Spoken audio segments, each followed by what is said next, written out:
This was the town of Belchite in Spain. When the Spanish Civil War ended in 1939, it was left in its ruins to serve as a memorial to the devastation of Spain, in one of the most savage civil conflicts Europe has ever seen.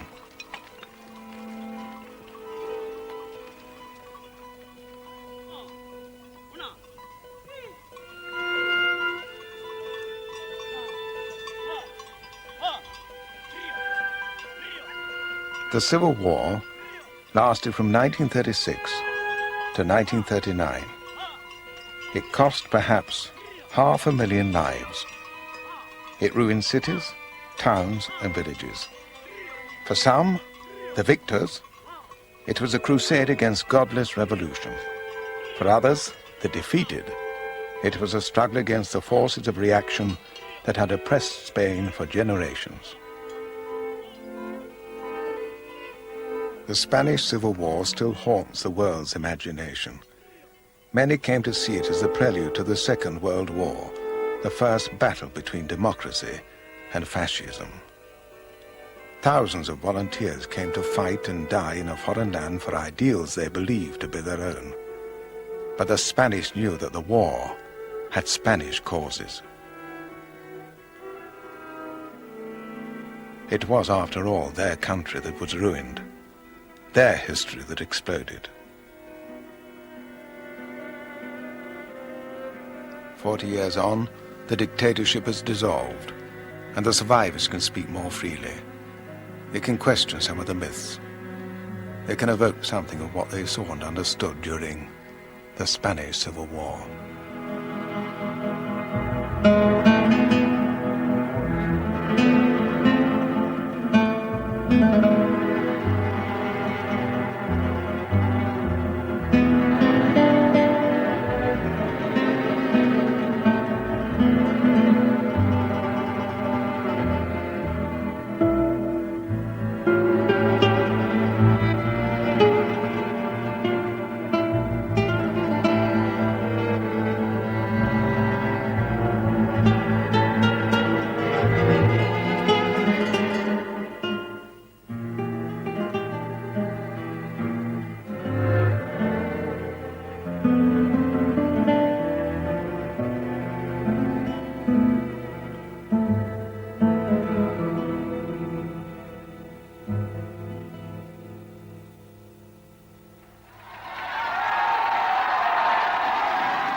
On July 17th, 1936, a group of army officers rebelled against the government of the Spanish Republic. Workers took up arms to fight the rising, and what began as a military coup led to almost 3 years of civil war. For both sides, political opponents became enemies, to be hunted down and killed.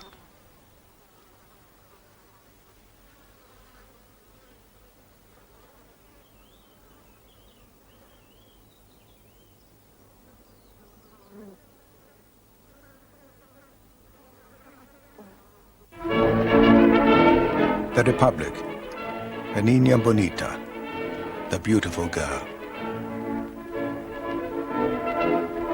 5 years before the Civil War, joyful demonstrations throughout Spain greeted the proclamation of the Republic.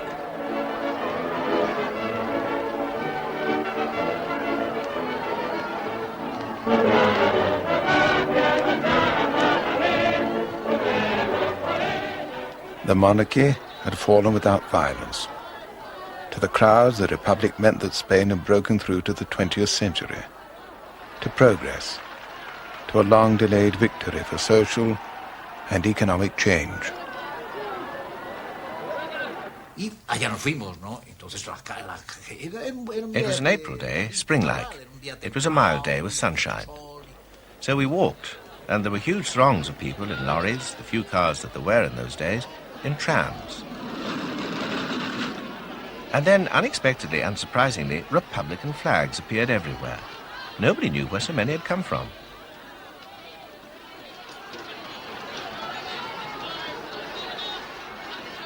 While the crowds rejoiced, King Alfonso was spending his final hours in the royal palace.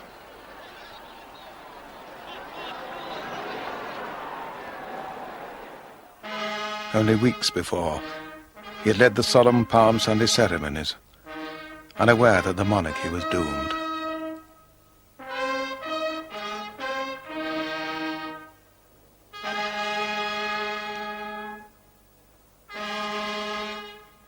Over the years, one part of Spanish society after another had lost faith in the monarchy.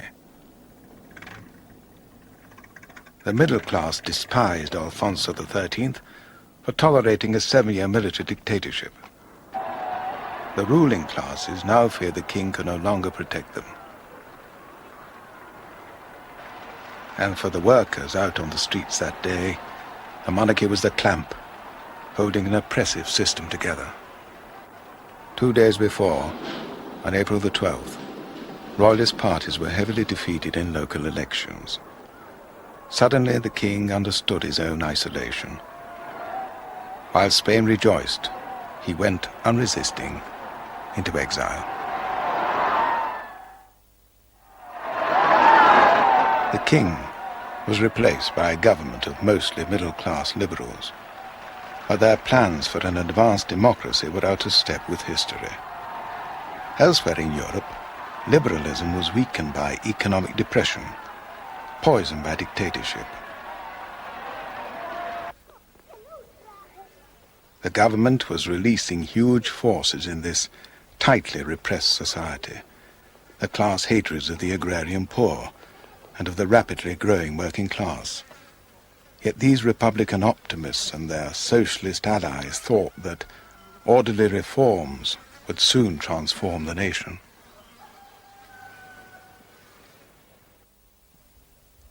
Justino de Azcárate was a member of that first Republican government of 1931.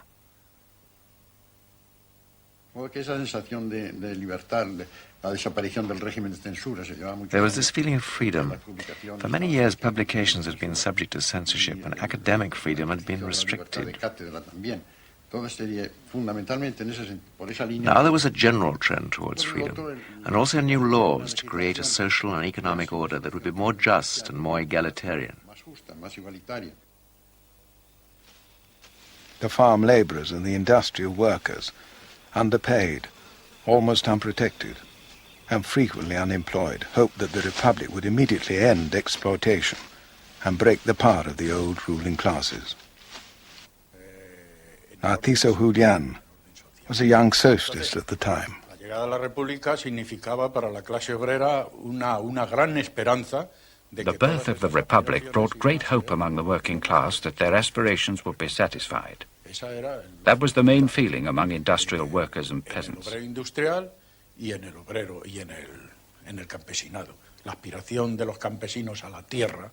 For centuries, peasants had longed to own land.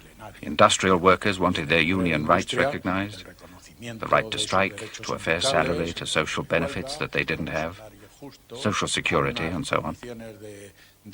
Sociales que no las tenía, ¿no? Desde el punto de vista de la seguridad social y de todas estas cuestiones, ¿no? Es decir, todos esos problemas económicos. So here were all these social and economic problems that had to be solved. The arrival of a democratic regime of the Republic meant so much for a vast majority of workers, the hope that all these aspirations would come true. A cumplir esas aspiraciones.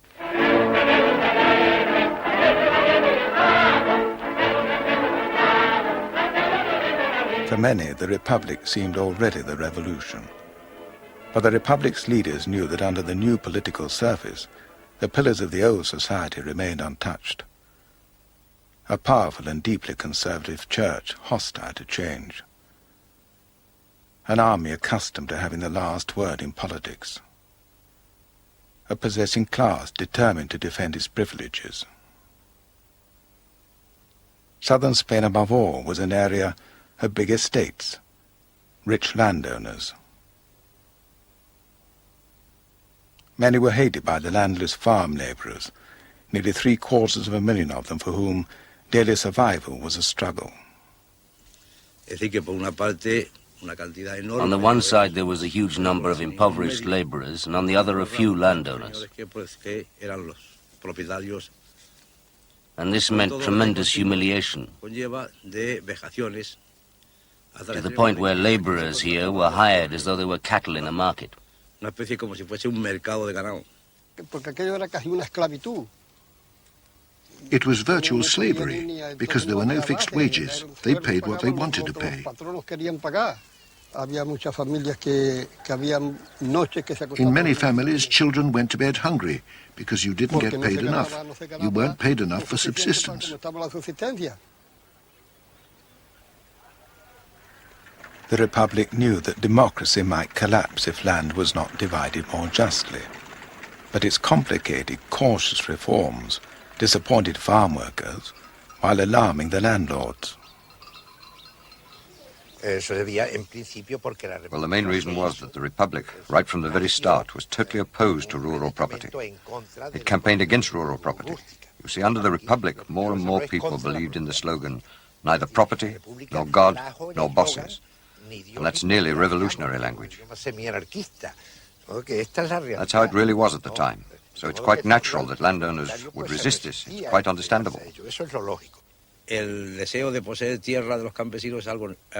landless have an inborn desire to own land, so the Republican propaganda about land reform raised a lot of interest and immediate support.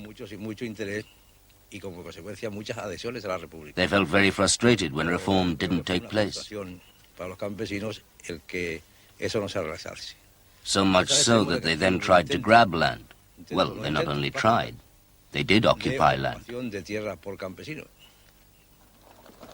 The landless poor were impatient to take over the fields that the Republic hesitated to give them.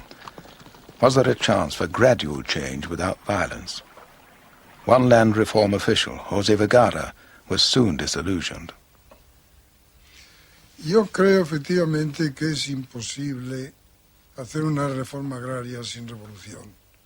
I believe that it is impossible to carry out an agrarian reform without a revolution which dismantles the existing political and social structures. In a country where the land is owned by a small group of people who constitute an influential social sector, you have to fight for the land. You will not be given it voluntarily. In the same way that those who do not have land fight for it, those who possess it fight to preserve it.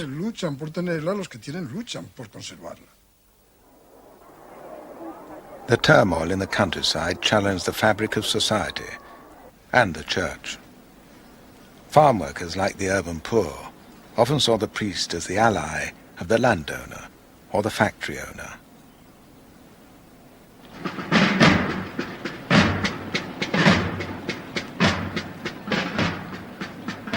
But the church still held the respect of the rich and powerful, and of many humble Spaniards as well. There was as much reverence as there was hatred. It was said that Spaniards always followed their priests with a candle or with a club.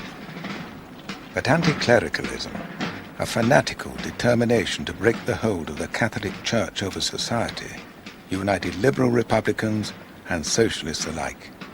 It was a principle on which the Republic refused to compromise.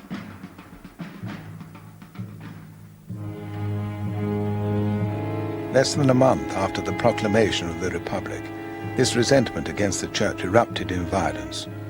Following a riot outside a royalist club, mobs set fire to half a dozen convents in Madrid. Those were the churches where we had gone to Mass, had our first communion, and been baptized. Yes, the day the convents were burned was terrible, full of sadness and anguish.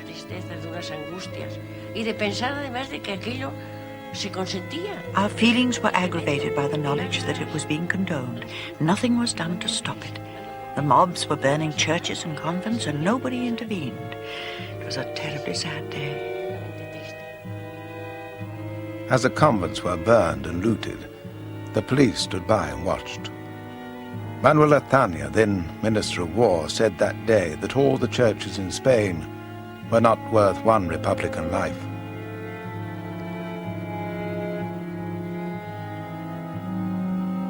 Words like these were never forgotten or forgiven.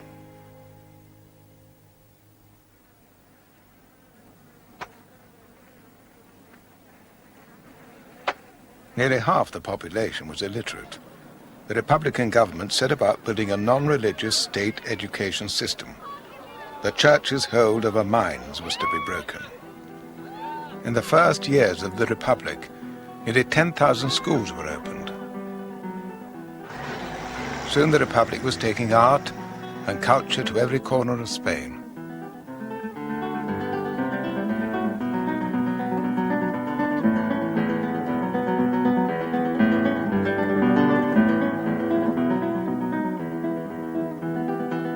La Barraca was part of this offensive. The Spanish intellectuals were eager to act as the Republic's missionaries of enlightenment.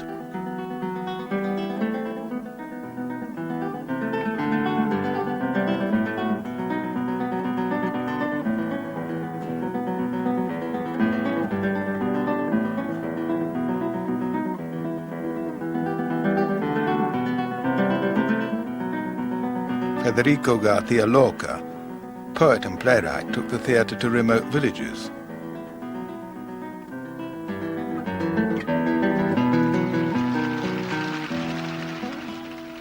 In Calderon's classic, Life is a Dream, Lorca played the part of the shadow.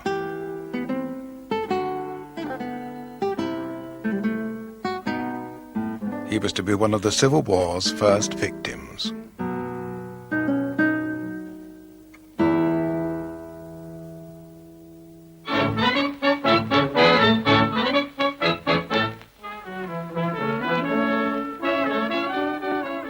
This cultural upsurge also gave fresh energy to regions which felt themselves distinct from the rest of Spain. Catalonia and the Basque country above all retained a proud awareness of their own histories. Since the turn of the century, their demand for self-government had grown louder and angrier. As a student, Marcel Giraud supported the Catalan autonomous movement. In the past, Catalonia had been an independent nation. We have a tradition of language, customs and culture very distinct from the rest of Spain. It's different at many levels. Added to this, there's the fact that we'd been dominated by outsiders who had shown no respect for our freedoms. Since the proclamation of the Republic on April the 14th, 1931, we'd been longing for these freedoms to be restored to Catalonia.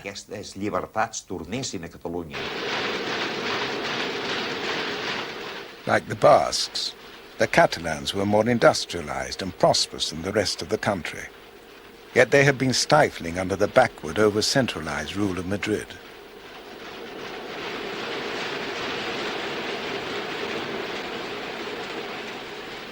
Barcelona, the Catalan capital, was the center of a thriving textile industry and a huge port.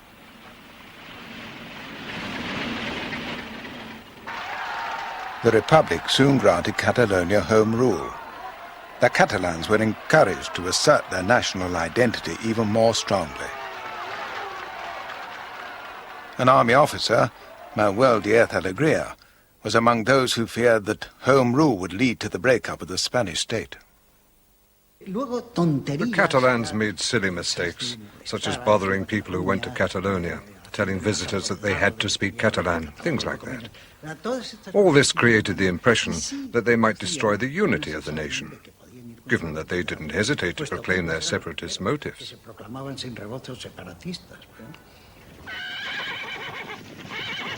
National unity obsessed army officers. Spain had already lost most of its world empire.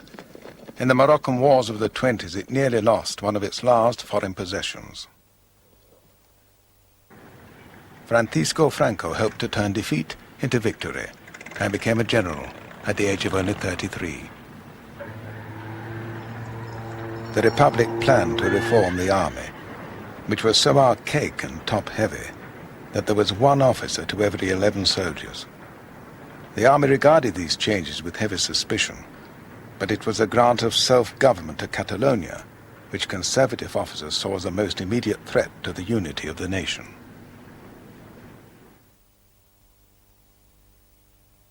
August 10th, 1932. General Sanjurjo led an unsuccessful rising against the government.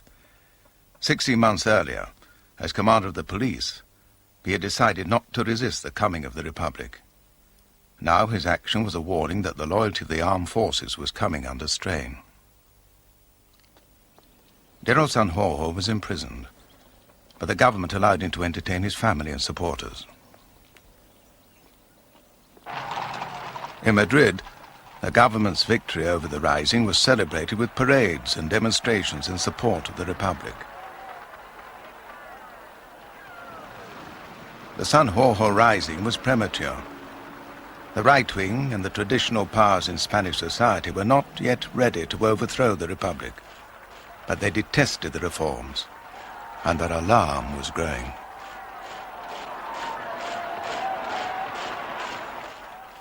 On the left, too, disillusionment was spreading. The hungry, the landless, the unemployed, and the underpaid were beginning to confront the state openly.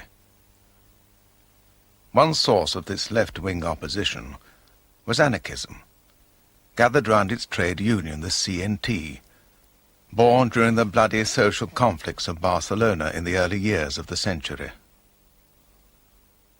The CNT's creed was anarcho-syndicalism, the belief that revolution would lead to total worker self-management. Although the anarchist movement had weakened in the rest of Europe, in Spain it had prospered. By 1932, the CNT claimed over 1 million members.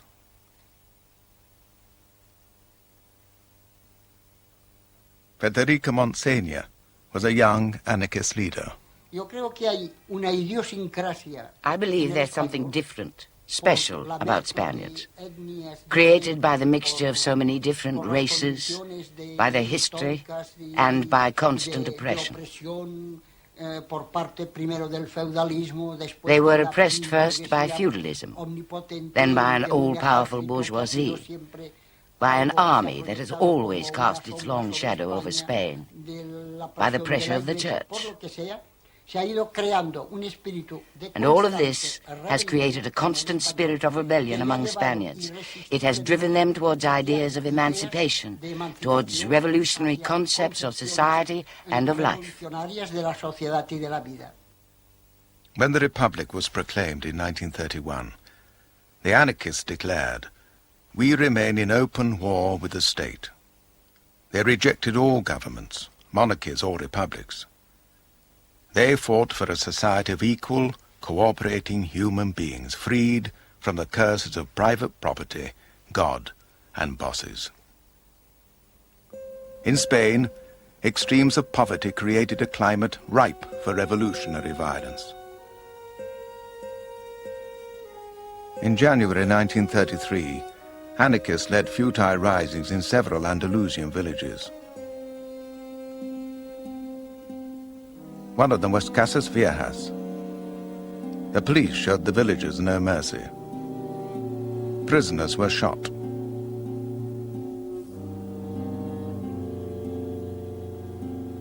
One house defended by anarchists was set alight, and the occupants died. The blame for these tragedies was put on the Republican leaders. The socialists decided to pull out of the government, disgusted at scandals like Casas Viejas, delaying the reforms, and mounting unemployment. New elections were called in 1933. The socialist left was now losing faith in the whole parliamentary system. The anarchists had never believed in it anyway. Most of the right had not yet rejected parliamentary democracy. They hoped that by winning the elections, they could still halt and reverse the whole tide of events. A new party emerged on the right. It was called the Theta. This was Spain's first mass Catholic party. Its leader was the ambitious young José María Gil Robles, who had learned from the campaign style of the Nazis. The right wing made a supreme effort to bring out its voters. It was helped by women who were voting for the first time. Ironically, it was the Liberal Republic that had given them the franchise. The elections of November 1933 made Theta the largest party in Parliament. Gil Robles became the hero of conservative Spain. The government shifted right. The reform program slowed down or went into reverse. The left was appalled. Behind Gil Robles, they suspected the shadow of fascism was waiting.